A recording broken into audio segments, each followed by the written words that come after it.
नमस्कार, आप देख रहे हैं एनडीटीवी राजस्थान। मैं हूं आपके साथ मनीष शर्मा। बुलेटिन की शुरुआत में बड़ी खबर आप जान लीजिए। कोटपुतली से मिल रही है जहां बोरवेल में बच्चे के गिरने का मामला है और अपडेट आप तक पहुंचा दें कि देर रात एडिशनल एसपी कह रहे हैं कि पाइलिंग मशीन द्वारा ड्रिलिंग का काम पूरा किया जा चुका है। मौके पर अब केसिंग का काम चल रहा है। हॉरिजॉन्टल खुदाई कर अब बच्ची चेतना तक पहुँचा जाएगा जो बोरवेल में फंसी हुई है और पाइलिंग मशीन से ड्रिलिंग का काम पूरा हो चुका है। इसके बाद एनडीआरएफ के प्रशिक्षित जवान पाइप के जरिए नीचे जाकर हॉरिजॉन्टल खुदाई कर बच्चे तक पहुंचेंगे। अलग अलग लोगों को शिफ्ट के हिसाब से नीचे भेजा जाएगा और उसके बाद काम को जारी रखा जाएगा।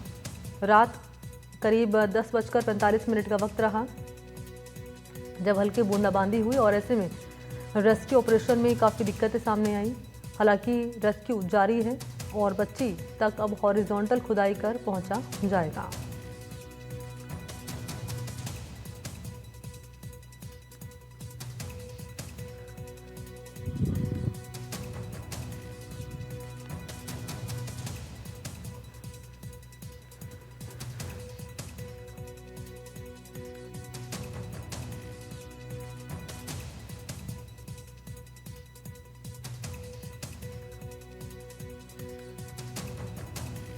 तो कोटपुतली के कीरतपुरा गांव में बोरवेल में फंसी बच्ची अभी तक बाहर नहीं निकाली जा सकी है। कई घंटों से चेतना बोरवेल की गहराई में फंसी हुई है। फिलहाल नमी और ठंड के चलते रेस्क्यू की मुश्किलें बढ़ चुकी है।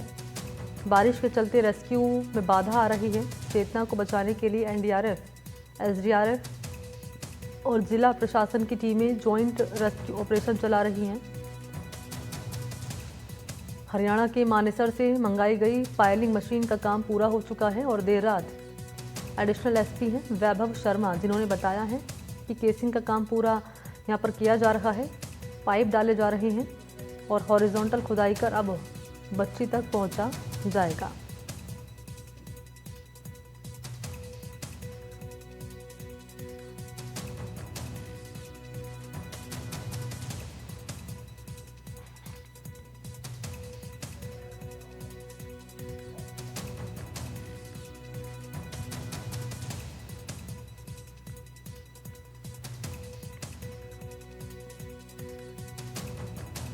तो मौके पर केसिंग का काम चल रहा है। हॉरिजॉन्टल खुदाई कर अब बच्ची चेतना तक पहुंचा जाएगा जो कई घंटों से बोरवेल में फंसी हुई है।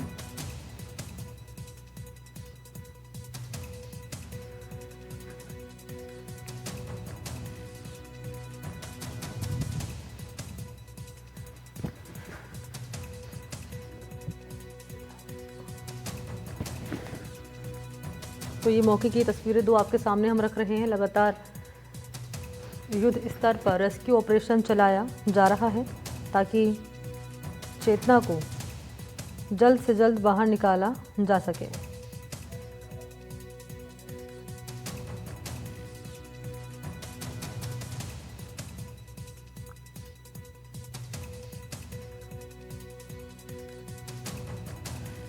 और अपडेट देने के लिए इस वक्त मेरे साथ मौजूद हैं वीरेंद्र। लिए चलते हैं उनके पास। वीरेंद्र, क्या ताज़ा अपडेट है आपके पास इस रेस्क्यू ऑपरेशन को लेकर? पाइलिंग मशीन से ड्रिलिंग का काम पूरा हो चुका है, अब केसिंग का काम चल रहा है। देखिए मनी, आपको बताना चाहूँगा कि चेतना है उसको पिछले 5 दिन से लगातार रेस्क्यू करने की कोशिश की जा रही है, लेकिन हर बार है असफलता मिल रही है। इसके साथ ही आपको बताना चाहूँगा कि एक सबसे बड़ी जो प्रॉब्लम है, क्योंकि पाइलिंग मशीन का जो काम है वो पूरा हो चुका है और इसके साथ ही आपको तस्वीरों में मैं दिखाना चाहूँगा कि लगातार मौसम की वजह से भी है कहीं ना कहीं जो रेस्क्यू है वो डिले हो रहा है। और आपको बता दें कि अभी भी जो बारिश है वो लगातार जारी है। आपको मैं दिखाना चाहूँगा कि ये देखिए जो वेल्डिंग का काम है वो अब जो कह सकते हैं रेस्क्यू टीम के द्वारा किया जा रहा है और चेतना को लगातार ऑक्सीजन पहुंचाने का काम किया जा रहा है। और इसके साथ ही आप देखिए कि जो बोरवेल है उसके ऊपर टेम्परेरी जो वाटरप्रूफ जो टेंट होता है वो भी लगाया गया है, जिससे क्या है कि पानी वानी है वो उस बोरवेल के अंदर ना जा पाए। इसके साथ ही नीचे की साइड अगर जहां पर पाइलिंग मशीन रखी हुई है वहां पर आप देखेंगे तो वहां पे जो है वेल्डिंग का काम, यानी अंतिम जो ये पाइप है इसका वेल्डिंग किया जाएगा और उसके बाद इसको अंदर भेजा जाएगा। अगर मौसम सही रहता है यानी बारिश नहीं आती है तो इसके अंदर एक कैप्सूल के माध्यम से एक जो है जवान को भेजा जाएगा और उसके बाद जो है अंदर तक जो खुदाई हॉरिजॉन्टल खुदाई है वो मैनुअली की जाएगी और उसके बाद ही है जो कह सकते हैं कि चेतना को रेस्क्यू किया जाएगा। इसके साथ ही अगर बात की जाए यहाँ पर लोकल प्रशासन की, तो लोकल प्रशासन पूरी तरीके से जो है अलर्ट मोड पे हैं। यहाँ के आसपास के जो तमाम जो कह सकते हैं कि जो ग्रामीण हैं उन्हें भी यहाँ से हटा दिया गया है। कोई भी अगर किसी भी तरीके की कोई भी अगर मान लीजिए इस तरीके की हरकत करता है तो उनके खिलाफ है कानूनी कार्रवाई करने का यहाँ पे जो है जो यहाँ के जो स्थानीय प्रशासन है उन्होंने कहा है। इसके साथ ही आपको बताना चाहूँगा कि अभी लगातार बारिश भी हो रही है और आप तस्वीरों में देख भी सकते हैं कि अभी भी बारिश स्टार्ट है। इसकी वजह से रेस्क्यू के अंदर काफ़ी ज़्यादा डिले हो रहा है। इसके साथ साथ अगर बात की जाए एम्बुलेंस वगैरह की, तो यहाँ पर एम्बुलेंस है वो भी पहले से ही जो कह सकते हैं तैनात की हुई, लगातार ऑक्सीजन पहुँचाया जा रहा है। लेकिन आप देखिए मनी कि ये जो रेस्क्यू है एक छोटा सा रेस्क्यू होता है और उसके अंदर लगातार डिले पे डिले होता जाता है और अभी तक जो कह सकते हैं कि चेतना है उसे बाहर नहीं निकाला गया है।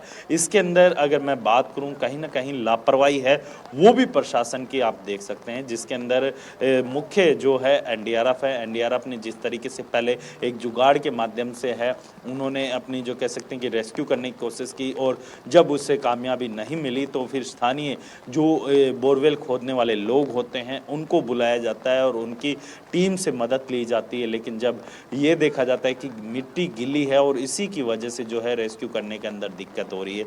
एनडीआरएफ के तमाम जो कह सकते हैं कि अधिकारी हैं, जो जवान हैं, वो हालांकि कोशिश भी कर रहे थे, लेकिन जो है एनडीआरएफ के द्वारा जो रेस्क्यू किया जा रहा था, आप अगर मैं बात करूं दौसा की, तो दौसा के अंदर आपने देखा होगा इसी तरीके का जो नज़ारा है या फिर जो कह सकते हैं दृश्य है वो सामने आया था और उसी की वजह से जो है एक बच्चे की मौत हो जाती है। और इसके साथ ही आपको बताना चाहूँगा कि जिस तरीके से जो कह सकते हैं कि तमाम जो परिजन है इसके चेतना के, वो पिछले 4 से 5 दिन से कुछ भी खाया पिया नहीं है, लगातार भूखे बैठे हुए और जो उनके परिजन हैं उनका रो रो कर बुरा हाल हो रहा है। इसके साथ ही जो लगातार जो मौसम है वो काफ़ी ज़्यादा ठंडा होने के चलते भी काफ़ी ज़्यादा परेशानी का सामना करना पड़ रहा है। इसके साथ ही आप देखिए कि जिस तरीके से जो रेस्क्यू ऑपरेशन चलाया जाता है, एनडीआरएफ की टीम पहुंचती है, एसडीआरएफ की टीमें पहुंचती है और फिर बाद में लोकल जो कह सकते हैं कि जो यहाँ पर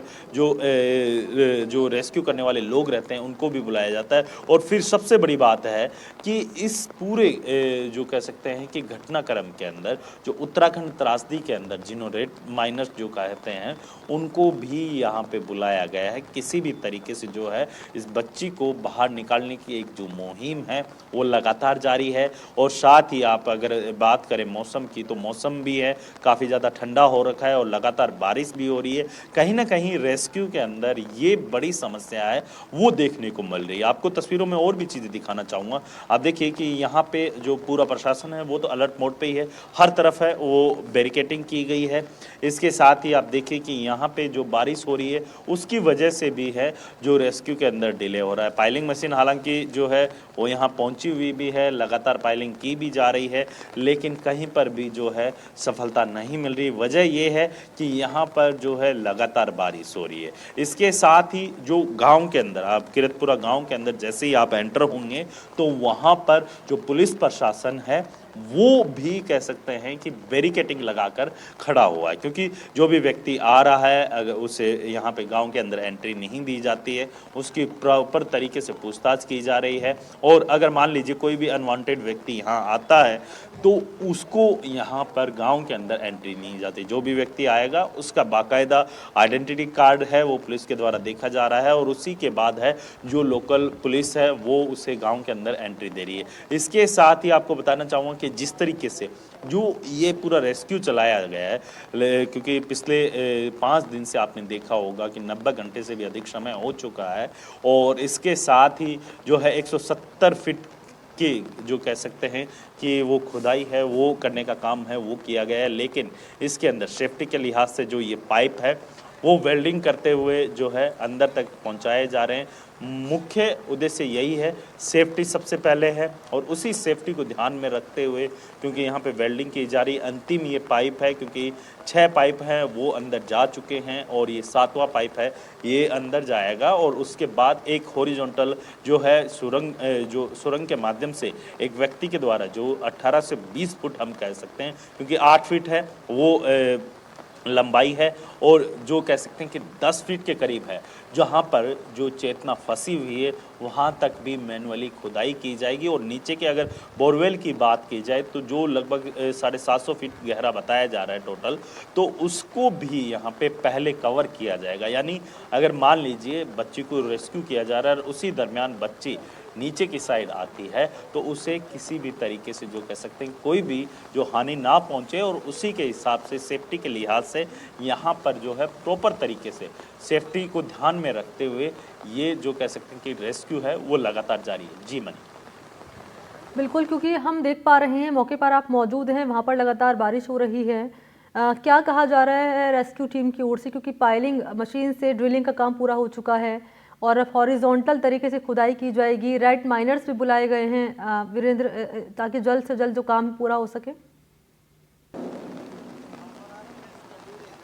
देखिए जो मैनुअली खुदाई है मनी, वो एक कह सकते हैं कि एक व्यक्ति को कैप्सूल के माध्यम से, एक या दो व्यक्ति कैप्सूल के माध्यम से जाएंगे, क्योंकि एक व्यक्ति है वो खुदाई करेगा और खुदाई के बाद जो मिट्टी होती है उसको निकालने के लिए दूसरा व्यक्ति है वो वहाँ पर रहेगा। यानी 2 व्यक्ति है कैप्सूल के माध्यम से अंदर जाएंगे और फिर मैनुअली जो खुदाई होगी उसके अंदर कितना टाइम लगता है ये जो कह सकते हैं कि खुदाई के बाद ही पता चल पाएगा। लेकिन अभी भी जो कह सकते हैं कि जो बीती रात तक जो ये पाइप है वो इस बोरवेल के अंदर शिफ्ट हो जाने चाहिए थे, लेकिन अभी तक जो बारिश की वजह से, लगातार बारिश भी हो रही है क्योंकि जिस तरीके से लगातार ठंड बढ़ रही है, इसी की वजह से जो है रेस्क्यू करने के अंदर काफ़ी बड़ी समस्या आ रही है। और आपने देखा होगा कि दौसा के अंदर किस तरीके का जो कह सकते हैं कि एनडीआरएफ ने जो रेस्क्यू किया और उसके अंदर एनडीआरएफ की भी लापरवाही है वो देखने को मिली थी। और इसके साथ ही जब बच्चे को बाहर निकाला गया था जो आर्यन को दौसा के अंदर, तो वहाँ पर है जो उस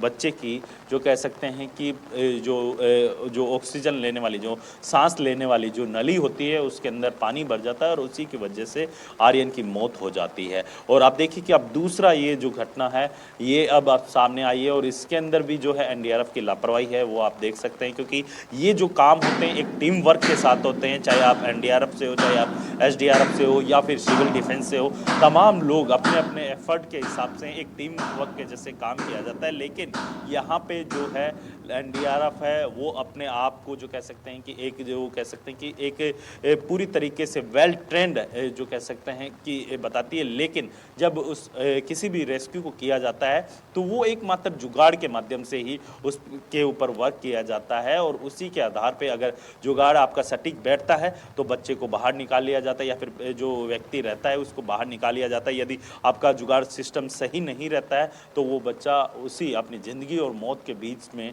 जो है झूलता हुआ नजर आता है। लेकिन इसके साथ ही आपको एक चीज़ और बताना चाहूँगा कि जिस तरीके से जो ये रेस्क्यू ऑपरेशन चलाया गया है, लगातार जो स्थानीय लोग हैं उन्होंने भी जो कह सकते हैं कई सवाल खड़े किए हैं कि वजह क्या है, किस वजह से ये देरी हो रही है, रेस्क्यू क्यों डिले हो रहा है। इन तमाम सवालों के जो कह सकते हैं कि जवाब है वो एनडीआरएफ समेत कई जो प्रशासनिक अधिकारी हैं उनसे मांगे जा रहे हैं। ग्रामीणों के द्वारा जो चेतना है उनके परिजनों के द्वारा भी सवाल उठाए जा रहे हैं। हर सवाल का जो कह सकते हैं कि जवाब मांग रहे हैं पीड़ित। और आप देखिए कि मेरे पीछे जो है इस पाइप को यहाँ पे शिफ्टिंग का काम है वो पूरे जोर शोर के साथ चल रहा है और मौसम की वजह से, क्योंकि लगातार बारिश भी हो रही है, बारिश भी कहीं ना कहीं जो कह सकते हैं कि थोड़ी सी जो कह सकते हैं कि इसके अंदर समस्या पैदा कर रही है, क्योंकि आप देखेंगे कि जैसे ही बारिश रुकती है उसी दरमियान जो है तो कब तक ये काम पूरा होगा रेस्क्यू का, ये रहेगा महत्वपूर्ण जानना, क्योंकि कई घंटे का वक्त हो चला है, यूं कहें कि कई दिन हो चले हैं, चेतना फंसी हुई, अभी तक उसे बाहर नहीं निकाला जा सका है। अपडेट आपसे लेंगे वीरेंद्र, नजर आप बनाए रखिएगा। फिलहाल बहुत शुक्रिया आपका।